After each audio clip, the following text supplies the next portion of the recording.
And now we're at the start. It's the Wyfold Challenge Cup. It's coxless fours. We've got Haldens Roklub from Norway and London Rowing Club nearest us. So away they go.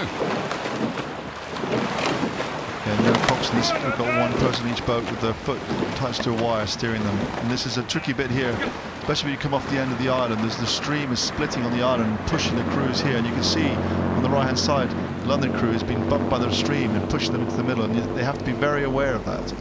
And Zurich earlier today suffered from that. Yeah, you're absolutely right. We saw a disqualification from steering at this point in the race just a little bit earlier this afternoon. But London, the holders of this event, will want to make a very strong statement in the first round here, and they're doing exactly that. We can see the London Rowing Club crew closest to the camera, well, actually nearest to us in terms of lanes, but closest to the camera right now, it's the white boat of Haldens Roklub from Norway.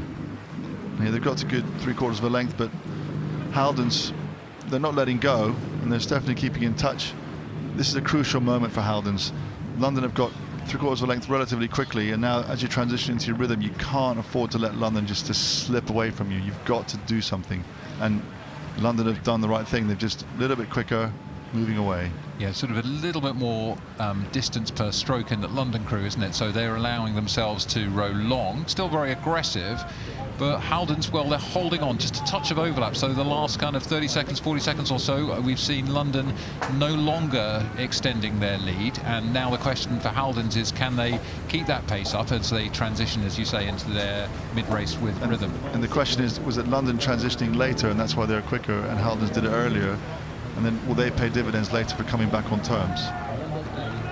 So we join the pictures now live midway through the course, and the umpire is just signalling to have a move left from London Rowing Club. As we mentioned, Adrian, they've got to be careful with their steering. Quite a significant correction there. You can see the boat turning. Yeah, really, and the crews are back on terms. I think Haldens really come back on Oxford and London, and you can see the pressure that's applying. The strokeman has to think about steering and rowing, and when you're being, it feels so narrow down the channel here, and if the crew's coming back at you, it just feels like the world's getting smaller around you. You've got to keep your head about you. Yeah, so both these crews steered from stroke, and that's George Christian, who's got 2 Henley appearances already. And on the right hand of the picture, I think Haldens are attacking again. It's great to see the way they've risen to the challenge in this race.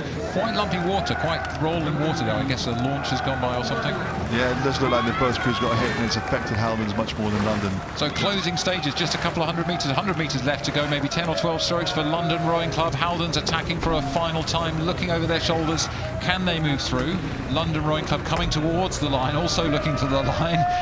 It's going to be London Rowing Club, I think, as they move across the line. Just, well, a little bit of overlap perhaps, maybe a touch of clear water between them and Haldens from Norway.